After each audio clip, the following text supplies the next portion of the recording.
Hi friends, welcome to my channel Shantisri recipe studio.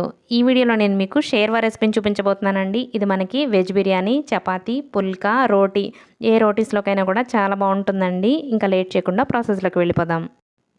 మనం ఒక mixie జార్ని తీసుకొని ఇందులో ఒక 10-15 జీడిపప్పు పలుకులు, ఇందులోనే ఒక పావు కప్ వరకు ఎండు కొబ్బరి ముక్కలు, పచ్చి కొబ్బరి అయినా పర్వాలేదండి, ఒక టీ స్పూన్ వరకు సోంపు, ఒక టీ స్పూన్ వరకు గసగసాలు తీసుకొని మనం వీటిని చక్కగా ఫైన్ పౌడర్ లాగా గ్రైండ్ చేసుకోవాలండి. ఫైన్ పౌడర్ లాగా గ్రైండ్ చేసుకున్న తర్వాత దీంట్లోనే వాటర్ మిక్స్ చేసి దాన్ని ఫైన్ పేస్ట్ లాగా రెడీ చేసి పెట్టుకోవాలన్నమాట. పక్కన పెట్టేసుకోవాలి. షేర్వాకి ఇది మెయిన్ అనమాట, ఈ పేస్ట్ అనేది. దీన్ని మనం పక్కన పెట్టుకొని ఇప్పుడు స్టవ్ ఆన్ చేసి ప్యాన్ పెట్టుకొని ఇందులో 4 టేబుల్ స్పూన్ల వరకు ఆయిల్ని తీసుకోవాలి. ఆయిల్ కొంచెం ఎక్కువగానే తీసుకోవాల్సి ఉంటుందండి. ఇందులో హోల్ గరం మసాలాని యాడ్ చేసుకోవాలి.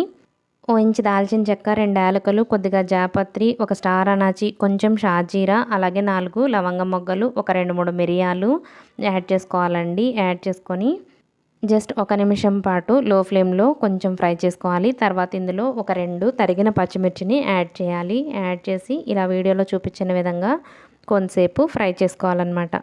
ఇది మనం లో ఫ్లేమ్లోనే ఫ్రై చేసుకోవాలండి. తర్వాత మీడియం సైజు ఉల్లిపాయని, ఒక ఉల్లిపాయని తీసుకొని వీడియోలో చూపించిన విధంగా స్లైసెస్గా కట్ చేసుకొని దాన్ని కూడా యాడ్ చేసుకోవాలి. యాడ్ చేసుకొని మూత పెట్టేయాలి. హోల్ గరం మసాలాని యాడ్ చేసినప్పుడే ఒక బిర్యానీ ఆకును కూడా యాడ్ చేయాలండి. అది నేను అక్కడ మర్చిపోయాను, ఇప్పుడు యాడ్ చేశాను. యాడ్ చేసి ఇలా వీడియోలో చూపించిన విధంగా ఉల్లిపాయ ముక్కలంతా ఏమాత్రం పచ్చిదనం లేకుండా ఫ్రై అయిన తర్వాత ఇందులో ఒక టీ స్పూన్ వరకు అల్లం వెల్లుల్లి పేస్ట్ని యాడ్ చేసి అది పచ్చివాసన పోయేంత వరకు ఫ్రై చేయాలి.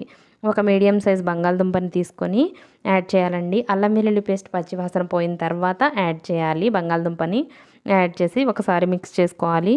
కొంచెం ఉడకనివ్వాలండి బంగాళదుంపని. కొంచెం ఉడికిన తర్వాత అంటే పచ్చిదనం పోయేలాగా ఉడికించాలన్నమాట. కొంచెం పచ్చివాసన పోయిన తర్వాత ఇందులో పావు స్పూన్ వరకు పసుపు, 1 టీ స్పూన్ వరకు కారం, 1 టీ స్పూన్ వరకు ధనియాల పొడి, హాఫ్ టీ స్పూన్ వరకు జీలకర్ర పొడి, 1 టీ స్పూన్ వరకు గరం మసాలా పొడిని యాడ్ చేసి ఇలా మిక్స్ చేసుకోవాలి. మిక్స్ చేసుకొని ఇందులోనే సన్నగా తరిగి పెట్టుకున్న కొత్తిమీర, అలాగే కొంచెం పుదీనాను కూడా యాడ్ చేయాలి. యాడ్ చేసి ఒక 2 నిమిషాల పాటు ఇలా కలుపుకున్న తర్వాత ఇందులో ఒక మీడియం సైజ్ టొమాటోని ఇలా ప్యూరీ లాగా చేసుకొని వేసుకోవాలండి. ఇలా వేసుకొని మనం టొమాటో పచ్చివాసన అంతా పోయిందాకా మూత పెట్టుకోవాలి. ఇలా పచ్చివాసన అంతా పోయిన తర్వాత మనం ఇప్పుడు రుచికి సరిపడా ఉప్పుని యాడ్ చేసుకొని ఇందులో మనం ముందుగా రెడీ చేసి పెట్టుకున్న పేస్ట్ ఉంది కదండి, షేర్వాకి మెయిన్ ఆ పేస్టే అని చెప్పాను కదా, దాన్ని ఇక్కడ యాడ్ చేయాలన్నమాట. మనం టొమాటో పచ్చివాసన అంతా పోయిన తర్వాత మాత్రమే యాడ్ చేయాలండి. ఇలా ఏమాత్రం పచ్చివాసన లేకుండా ఉన్నప్పుడు మనం యాడ్ చేసుకొని ఈ పేస్ట్ని యాడ్ చేసాం కదా, యాడ్ చేసిన తర్వాత నేను 250 ml కప్పుతో 2 కప్స్ వరకు యాడ్ చేశానండి వాటరు.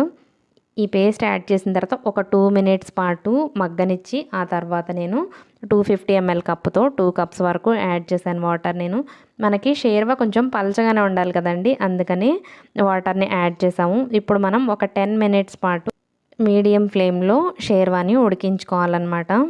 మనం ఇందులో 500 ml వరకు వాటర్ని యాడ్ చేసాం కదండి, కాబట్టి మనం ఒక 10 మినిట్స్ పాటు ఉడకనివ్వాలి. ఇలా పలచగానే ఉండాలండి, కన్సిస్టెన్సీ అనేది పలచగా ఉంటేనే బాగుంటుంది. ఇలా ఉన్నప్పుడు మనం స్టవ్ ఆఫ్ చేసి సర్వింగ్ బౌల్లోకి తీసుకున్నామంటే కొంచెం చల్లగా అయిన తర్వాత ఇంకొంచెం తిక్కుగా అవుతుంది. నేను ఇక్కడ బటర్ నాన్స్ కోసం ప్రిపేర్ చేశానండి షేర్వాని. ఇలా కనుక మనం షేర్వా చేసుకున్నామంటే సేమ్ బయట తిన్నట్టే ఉంటుందండి, హోటల్లో తిన్నట్టుగానే ఉంటుంది. మంచి టేస్టీగా ఉంటుంది ఈ షేర్వాని. మీరు కూడా ప్రిపేర్ చేసి మీకు ఎలా వచ్చిందో నాకు కింద కామెంట్ సెక్షన్లో చెప్పండి. ఇలాంటి ఇంట్రెస్టింగ్ రెసిపీస్ కోసం మా ఛానల్ని సబ్స్క్రైబ్ చేసుకోండి. Thanks for watching.